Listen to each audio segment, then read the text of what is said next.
Well, welcome to Rural Strong Live, today presented by Case IH Genuine Lubricants. The best equipment in the field deserves the best protection available. Visit your Case IH dealer for the protection and performance only genuine lubricants can offer. Well, after health challenges forced our special guest to retire from his longtime well drilling business, he decided to pick up a guitar and write and perform songs with a couple different purposes near and dear to our hearts, that being advocacy for America's farmers and for military veterans. He's written songs about both, which we'll share with you here in a bit. But first off, Dan Kouba, welcome into Rural Strong Live. Thank you so much for having me. Well, Dan, it's an honor to have you with us here on the program this morning to discuss your musical career. We want to say a special thank you to my friend, your publicist, Jennifer Herron, for putting you on our radar because your story is a special one. And before we get into the music here, we want to set the stage for it a bit if we could. Tell us a bit about what life before music looked like there for you in Hillsboro, Wisconsin. In 2015, Brent, I was laying in a hospital bed in Madison, Wisconsin, having my second heart surgery in 7 years. And at that time, I had 82 employees and I owned 8 companies. And the doc gave me a book and told in the book it said that music was a stress relief. And he told me I had to change my ways. And I had no idea that the stress was killing me. Mm. And so I went home and I called up a buddy of mine and I said, "Can you teach me how to play guitar?" And he said, first thing he goes, "How old are you?"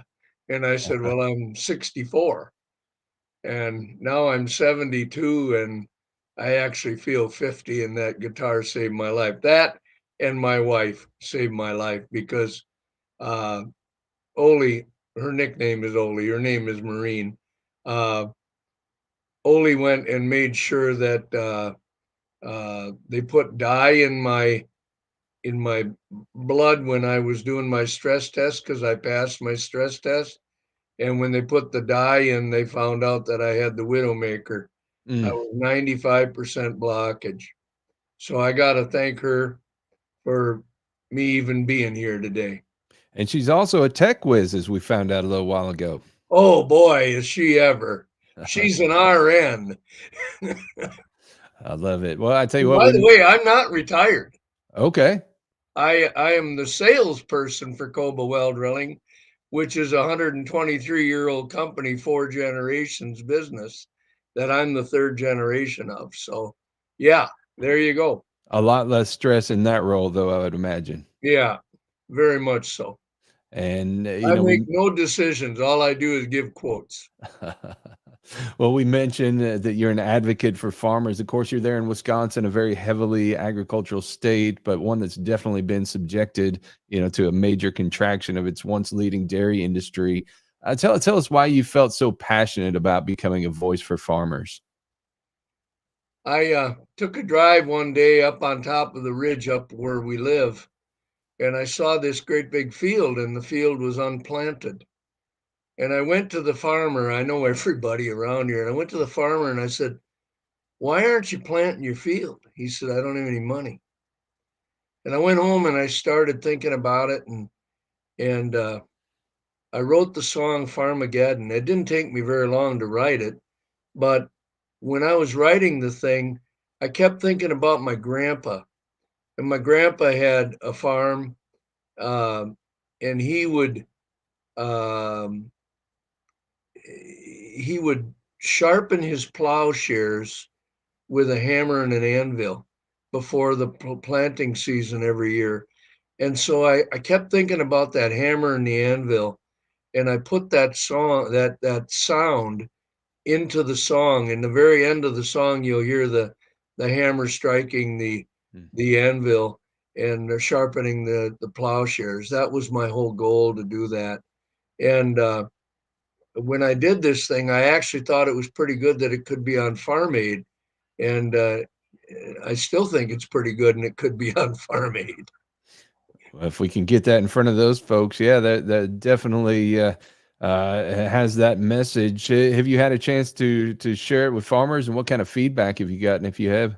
I'm at a, as I said, I'm still a salesperson for the well drilling business, and I went out 2 weeks ago, I went out to a job where a 58-year-old man was building an 82 cow rotisserie for milking. Yeah, there you go, milking cows. And so he's 58 years old, but his kids are 28 and 24. And I said, "You're building this for your kids, aren't you?" And he said, "Yeah." And I said, "I'm really proud of you." And I kept on uh, boasting about the song Farmageddon. And when we got done, he said, "Would you mind if I called my farm Farmageddon?" I said, "You go right ahead. You go right ahead." Because it just, if they don't do something through the government pretty quick, the only ones that are going to be family farms are the Amish. And when farmers hear this song, are they grateful to you for standing in their corner? Everyone that I've heard said yes. Yeah. It's um, what I'd like to do is I'd like to be able to, raise money in order to go and give the awareness to the farmer. All we got to do is pay them for what the hell they're doing. Right. And if they got paid correctly, uh, uh, instead of worrying about, I heard about a farmer down in Arizona that had a great big acreage, and they were from Saudi Arabia. And when they got done planting their alfalfa, the hay all went back to Saudi Arabia. Now, what good is that in the United States? That's nuts. And I just think that it's time that these guys get their just desserts. Well, we want to roll this song now so everybody knows what we're talking about. This here is Farmageddon. Thank you.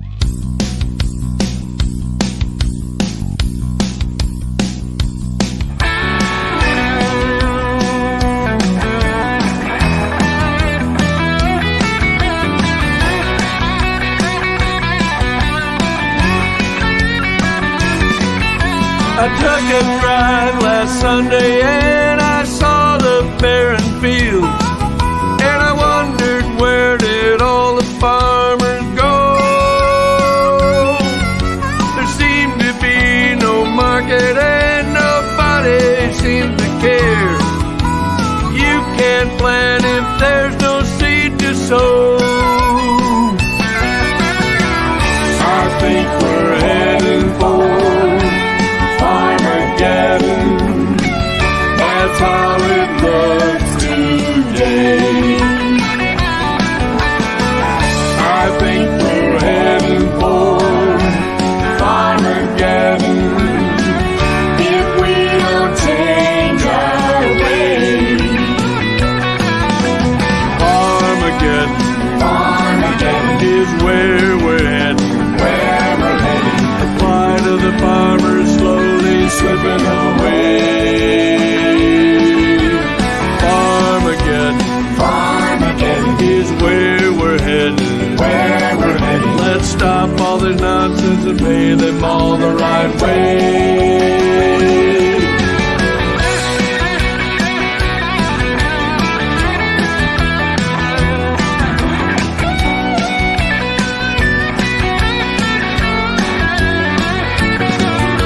The cars and all the bankers all got a helping hand.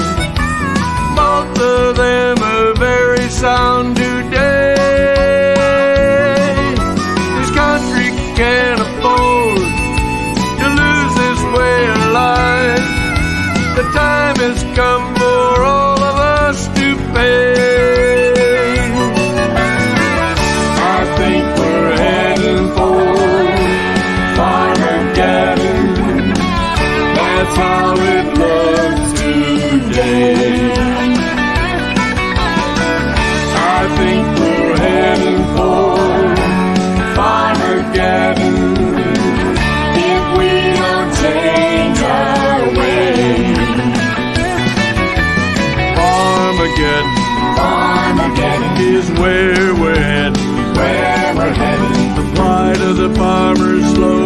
slipping away. Armageddon is where we're headed. Let's stop all this nonsense and pay them all the right way.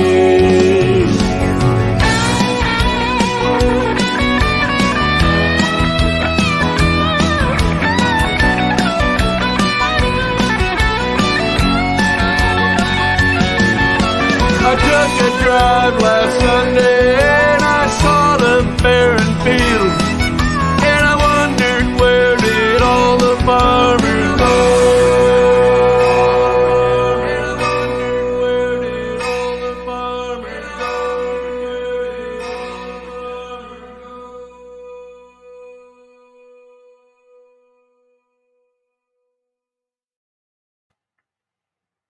Powerful song there. And judging by the response that we're seeing here online, a lot of people agree. Really good. Good deal. That's great stuff. Well, another of the passions is you advocating for U.S. military veterans. Tell us a bit about why this cause is important to you. And this may go without saying, but why it should be important to anybody watching this show, because I feel like this is one that's kind of largely taken for granted sometimes, that service and sacrifice for our freedom. Well, first off, I want to make it very clear that I am not a veteran. And my dad is a World War II, and my brother's a Vietnam vet. But I wanted to let me start in the very beginning. When my 50th class reunion, a guy that left when we were in 8th grade called me up and he said, "Are you guys having a class reunion?" And I said, "We are." He said, "Could I come to it?" He says, "I liked your class a heck of a lot better than the one I ended up in." So I got him an invite to our class reunion. And one of the girls in the class had married a guy that was 2 years older than us. And when those two get, and everybody gets a name tag. And when you're out 50 years, it's a very good idea. Anyway, so Dwayne and Danny is the guy that moved away. And Dwayne says to Danny when he reads his name tag, he says, "I thought you were dead." And next thing they're hugging. And I'm watching this and I'm trying to figure out how they even knew each other. And so I go and I ask them, and the last time that they saw each other, Dwayne carried Danny out of the rice paddies of Vietnam with 4 holes in his back. Wow. Pretty powerful. So now PTSD is a real thing. So I asked permission to write the song Name Tag. And when I wrote that song, somehow or another, I ended up down in Richland Center Radio playing it live on the radio station. And a friend of mine, Bobby G. Rice out of Nashville, heard the song. And believe me, Brent, I don't know how this all went about, but I think it's called divine intervention or something. Right. But anyway, he asked me to come down to Nashville and re-record that song. So we went down to Nashville and we re-recorded the song, and then we put it out on the charts. And it was on the charts for a total of 27 weeks. But in the 10th week that it was on the charts, I get a phone call from a director of a movie, Apache Blues. His name was Dave Merlino. And he wanted to know if he could use that song in the credits of the movie Apache Blues that I didn't even know was being done. But Apache Blues were the search and rescue boys of Vietnam, of which Dwayne Bloor was one of them. And Dwayne Bloor had 2 Purple Hearts, 2 Bronze Stars, and a Silver Star. And until I started writing the music about this guy, his own sister living in the same town with him didn't even know it. He never told anybody. He's such a humble guy. We become great friends. And so anyway, when they asked me if they could use that song in the movie, of course I said yes. And I said, what other music are you going to use? And they said, what do you mean? I said, well, are you going to pay Martha and the Vandells and Creedence Clearwater Revival for their stuff? That's going to cost you some bucks. And they said, what do you got in mind? I said, let me write you some stuff. So I end up writing 10 songs total. All of them are on the CD Apache Blues.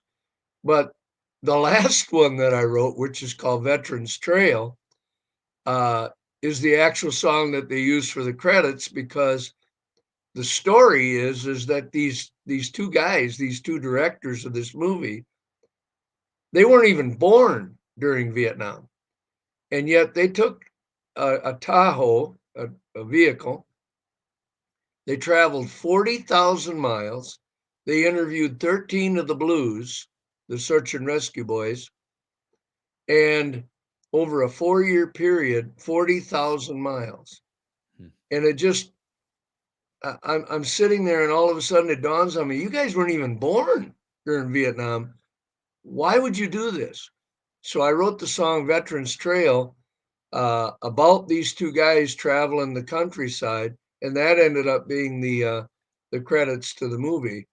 But and the movie's out the 10th of November, and it is a documentary of the search and rescue fellas in Vietnam, and it's non-scripted, and it is truly watching these guys over a 4-year period go from being extremely subdued to quite open.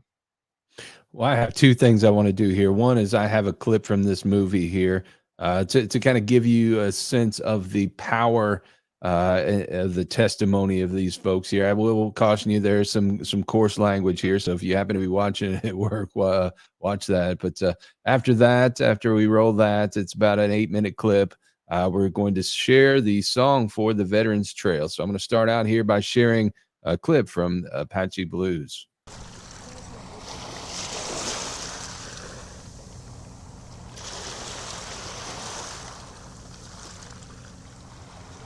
Had some very interesting debates with the chaplain about how do you justify the existence of God and war in the same universe. Vietnam killed some of you, and I mean it literally inside. Part of me died in Vietnam. You get up in the morning and that was your job, and you just hoped that you'd make it through the day, and if you didn't, well, you didn't. When he called Alpha Troop 19, we knew we were going into a fight. It's dawn, and Alpha Troop 19 is commuting to war. There was no two ways about it. He said I had 78 different firefights or missions in less than 4 months. Combat is chaos at best.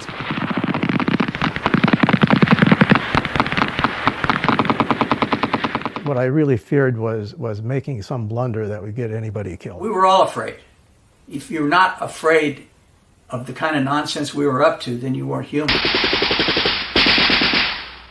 back here! Get him back here if you can! Can you move? It hurts. Getting shot just hurts like a son of a bitch.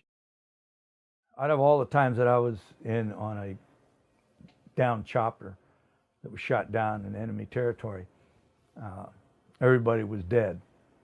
Only 2 times that I can remember, maybe 3, that I can remember pulling people out that were still alive. But that's the one thing I couldn't normalize for myself. I've seen pilots with broken backs, people with their eyes out, people with broken limbs, severed limbs. Sometimes have to break their arms and legs to get them into body bags. Chop down a bamboo tree about that big around and pick them out of there in pieces.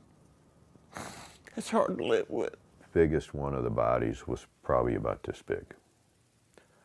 You wouldn't even have known they were human beings. Sometimes the pilots sitting upright in their armor-plated seats, and everything else is melted around them. They dropped us asbestos gloves and then we had to dig out the two pilots in the front. It was pretty sad. I still have a lot of problems with it.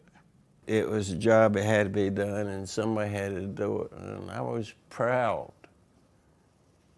Regardless how we got these guys out, dead or alive, they wouldn't be left behind. I just want them to know how much we appreciated that. We were lucky to all leave that day. You can't put a young person in a violent environment and expect that to just kind of fall off when he gets back into civilian life. There's this term people call survivor's guilt, and it's a real thing. Why do I get to come home? And these other people didn't. How come Tim McCrite didn't come home? How come Chris Gray didn't come home? I think about it every day. And if day goes by, I don't think about it. Can't sleep at night. You know, I wake up screaming. We've been married for 45 years, and he doesn't sleep. My wife says that I shake in bed and talk and moan. And he doesn't know it. You can't go through a war and not be distressed and not have nightmares. I'd look for bullet holes in my truck. That's how real it was. I wish I could turn it off and just get rid of it, but you know, I can't. The Vietnam War is in my head. I live it, breathe it every day of my life. It's like, it's a rerun every fucking day.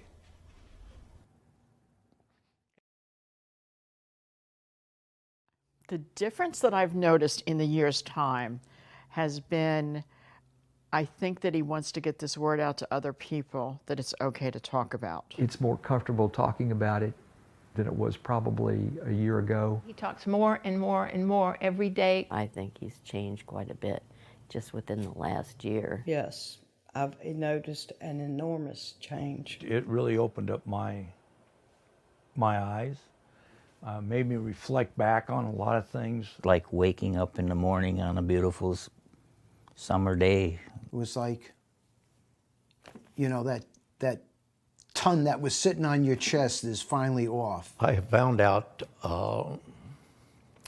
from my daughters and their reactions to our interview a year ago that they're extremely proud of what I did. When the interview ended and we got a lot of things out, then I realized that, hey, man, you really can talk about this, and it really does help to talk about it. You are home and you are safe. That is part of your life. We'll never take it away from you, but you can't live that way anymore, and you don't need to live that way anymore. You know, everybody has to cope. Life's cheap. You make it as good as you want to make it, and we determine our own destiny. There's no shame in saying that you have a problem. It's not going to be easy at first, and you're going to be apprehensive, but ultimately it's going to be a good thing. So talk to somebody. It'll help. I encourage everybody, vet, and just the general public, you don't have to be kin to them. If you're really concerned, talk to the man. Know his story, because he got a big one to tell. And he sacrificed a whole lot to be able to tell that story.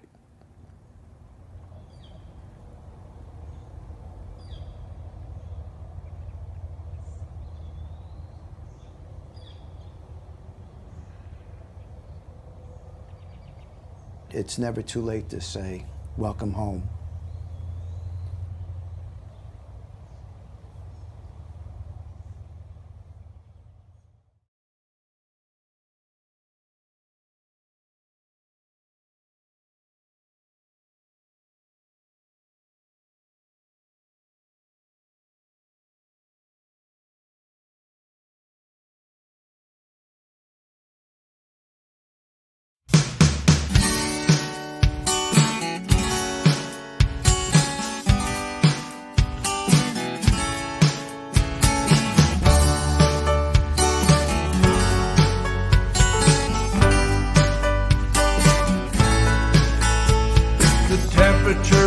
rising, air conditioning's on full bore.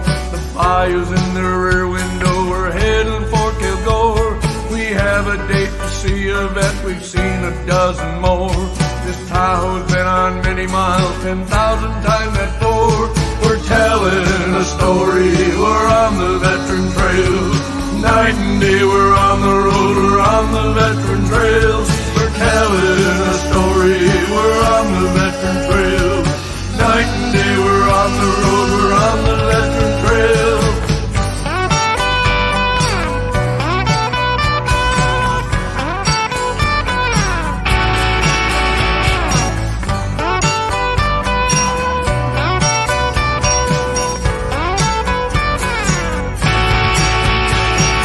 Vietnam vets have lived a deep dark past. We hope that all these interviews will bring them peace at last. The demons they have lived with could terrify a man. Their lives were put in danger, they had to make a stand. We're telling a story, we're on the veteran trail. Night and day we're on the road, we're on the veteran trail. We're telling a story, we're on the veteran trail. Night and day we're on the road, we're on the veteran trail. After we're done filming is where the work begins. We'll cut out all the losses, we only keep our wins. Our 4-year task to see these vets has made them burned up real. I hope we made a difference on the veteran trail. We're telling a story, we're on the veteran trail. Night and day we're on the road, we're on the veteran trail. We're telling a story, we're on the veteran trail. Night and day we're on the road, we're on the veteran trail.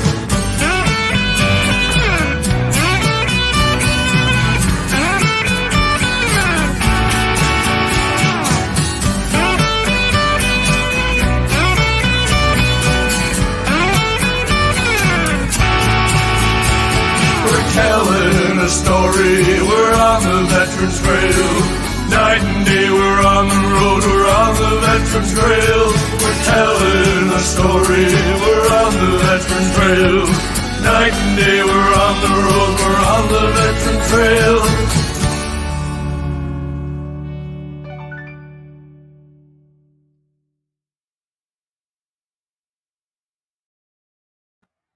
Dan, when you embarked upon this journey, did you ever imagine the impact that what you're doing could have for so many people? When I learned how to play guitar, I had one goal in mind, and I wanted to learn how to play and sing the song Wayfaring Stranger for my 5 grandchildren for Thanksgiving, because I did not think I would make Christmas in 2015. No, of course, I never had any idea that. Let me tell you a quick story about my mom. So in 2016, I didn't know what to get Mom for Christmas. So my youngest sister calls up, she's a music teacher, and Mom was a music teacher. And Nancy says, why don't you write Mom a song for Christmas? So I went and wrote the song, Thank You, Mom, which, by the way, ended up #1 in the gospel charts. And I went and I'm singing the song for Mom at my house with my guitar. And Mom looks at me. Now, she'd never heard me sing since I was 14 years old. She looks and cocks her head to the side and she said, when did you learn how to play guitar? And I said, well, I've been taking lessons for 1.5 years, Mom. What do you think of my voice? She says, well, you got an okay baritone voice, but your breathing just stinks. And I said, really? I said, well, you're a teacher. Why don't you do something about it? She says, what do you mean?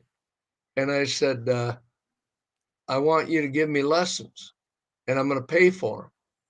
And so every Wednesday from 2016 until she passed away in 2018, every Wednesday I would go over from 5 to 6 o'clock and we'd have music lesson, and then followed by a meal, whatever Mom decided to make.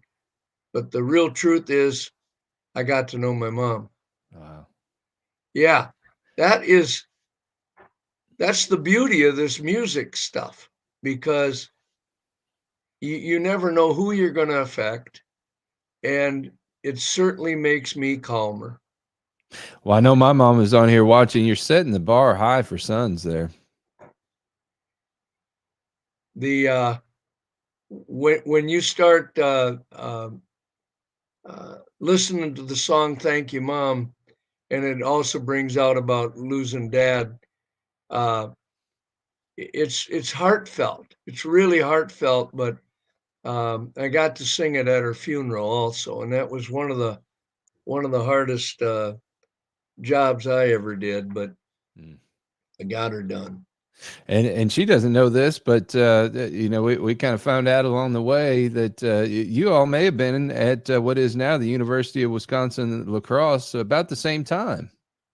Yeah, I went to La Crosse for going to become a teacher, but things didn't work out that way, and I ended up being a well driller. And I'm very, very proud of the fact that we're 4 generations. It's really nice to have your son decide to carry on the family tradition. Absolutely. Well, I tell you, you've also written a song that I wanted to share called "We the People" that kind of discusses the state of things from your perspective as they are in this country today. Tell us a bit about this one.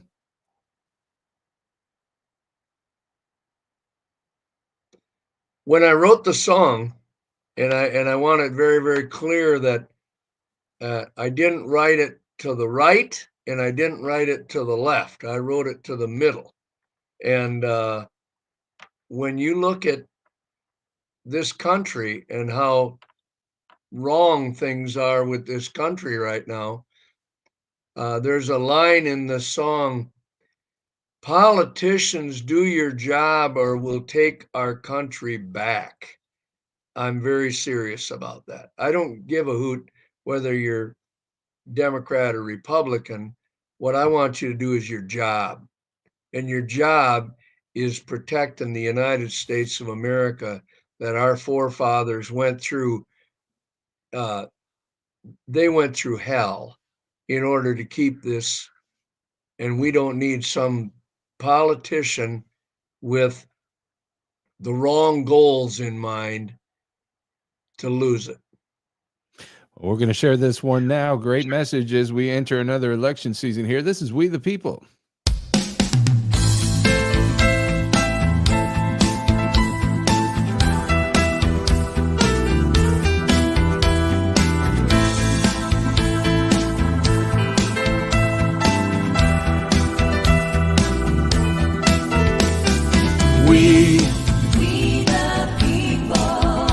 We the people. We the people. We the people. We the people.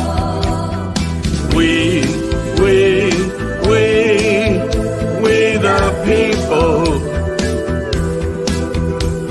United in this country we will stand. The men of yesteryear had the great foresight to pen the Bill of Rights. They worked on day and night. They gave to us our Constitution. We hope to keep it right. Side by side we fought for freedom, black and brown and white. Oh, we the people. We the people. We are the people. Yes, we the people. We're all the people. We the people. We'll stand for liberty. United in this country we will stand. We stand united.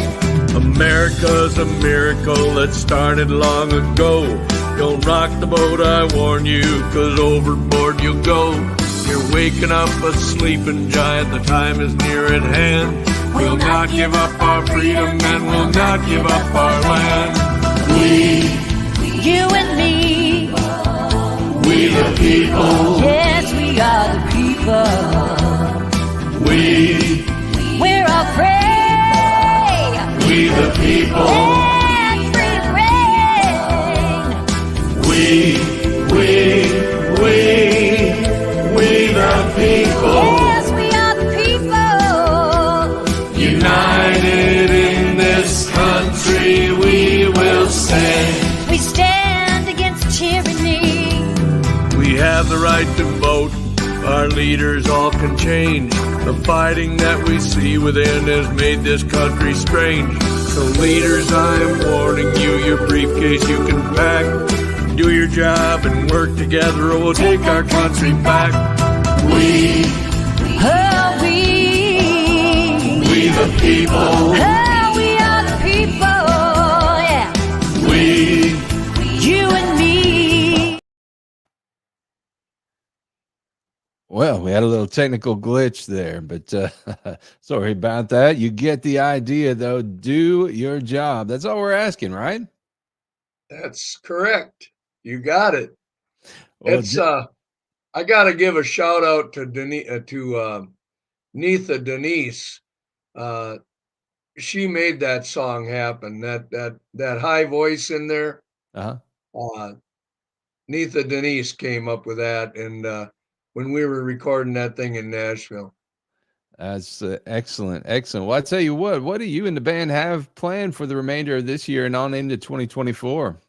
Well, believe it or not, I'm coming down to Nashville. I'm leaving Saturday. That picture of the band is the one in the middle is no longer there. Oh, okay. We're all 5 guys now.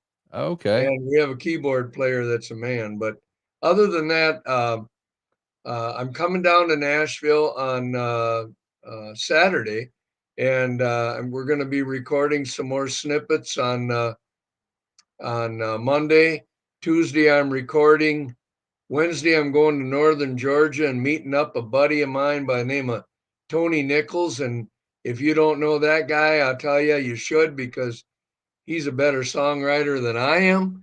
And we will, in fact, he's written for Alabama. And Tony and I are spending the day together there. Thursday, I'm coming back to a songwriter seminar. And I forgot what Friday is. But anyway, that's all next week. And then I'm doing a special in my hometown. By the way, it's a real treat to be able to be accepted in your hometown. All right. And it's not easy. Our population is 1,400 people. And when I did the Labor Day celebration, our band played for the Labor Day celebration. There had to be definitely 1,400 people there. It was pretty cool. That's awesome. Well, I'll tell you what. Go ahead. If people want to follow your career and they're not there in the Hillsborough area, where can they go to do that? My Facebook is Dan Kouba Songwriter. My website is dankoubamusic.com. And if you want to follow the band is called Dan Kouba and the Journeyman. And what I was going to tell you is that I'm going to be featured. The local library has realized, I guess, that I'm a Nashville recording guy with a songwriting, and I am running a seminar in my own town for the library of how you write a song. And I'm looking real forward to that, because most of the people in the room I probably grew up with. And they can't believe it. Living out your life with purpose. I'd love to see it here. And Dan, I want to thank you so much for taking the time to join us here today. I love your story. I love what you stand for. And I hope you come back again to share the latest once you continue cranking out this new music. You bet. Thank you so much for having me. And good luck to everything you do. Well, thank you so much. And we want to thank everybody joining us today. We had so many great guests on here and providing their feedback here. And we appreciate every one of you for stopping by. If you missed any portion of this, it automatically archives. So make sure you go back and check out the whole program here because it's really powerful stuff. And we also would love to have you subscribe to our Tractors and Troubadours podcast, where each week I bring you agriculture industry newsmakers, hot button industry issues, educational features, and the best in traditional country music, Western swing, and bluegrass music. The Tractors and Troubadours podcast can be found at Apple Podcasts, Google Podcasts, Spotify, Stitcher, TuneIn, iHeartRadio, Amazon Music, Deezer, Audible, Odyssey, the Samsung free app, and Player.fm. A new episode launches each Friday, 52 weeks a year, so be sure to subscribe, leave us a rating and a comment, and share it on the socials so we can continue to reach as many people in rural America as possible. We also invite you to listen daily to Rural Strong Radio, which is our 24/7 streaming radio station found at ruralstrongmedia.com or on the Live 365 streaming radio app for your mobile device. Each day, we bring you our award-winning agriculture programming as the best in traditional country music and Western swing, bluegrass, Southern rock, and inspirational music. And we have a blast doing it. So we hope you join us. And hey, we're portable, so take us with you everywhere you go. If you're out there doing harvest, or if you're around the shop, the barn, around the house, whatever, download that Live 365 streaming radio app for your mobile device and just search for Rural Strong Radio. And you can listen to some of the legends in country music, as well as some great independent artists keeping their spirit alive. We also invite you to join us on all our socials: Facebook, Twitter, Instagram, LinkedIn, YouTube, TikTok, and now Threads, so you can keep up with all things Rural Strong Media each day on our socials. And a quick programming note, please join me and my friend Steve Marquardt this Friday at 11 a.m. Eastern, 10 a.m. Central for Fort Worth Musical Moments, which is our weekly look at the artists who make up the fabric of the Fort Worth, Texas music scene and beyond. A lot of happy people down there right now here celebrating a Texas Rangers World Series victory last night. I know they're on cloud nine here, and some big doings coming up next week in Fort Worth, Texas. And we're going to be talking this Friday with Steve's brother, Mike Marquardt, about the Cowtown, birthplace of Western Swing Festival at National Hall in Fort Worth, Texas. I'll be there emceeing the first day of the event, and it's a 3-day event. I know Billy Bowles, who is on here watching today, is one of the MCs of that event, as well as the great Western swing artist and broadcaster Robert Houston. So we're looking forward to doing that. And you're going to hear more about that tomorrow, 11 a.m. Eastern, 10 a.m. Central for Fort Worth Musical Moments. You can find that on the Fort Worth Musical Moments Facebook group or the Rural Strong Media Facebook page. So if you're not plugged in there, make sure you get plugged in and join us tomorrow so you can learn all about that. Again, we want to say a special thank you to our sponsor, Case IH Genuine Lubricants, and remind you that the best equipment in the field deserves the best protection available. Visit your Case IH dealer for the protection and performance only genuine lubricants can offer. Well, friends and neighbors, the clock on the wall tells us to get on out of here. So for now, it's Brent Adams. Thank you for joining us for our chat with Dan Kouba. Have a great day, everybody. Thank you.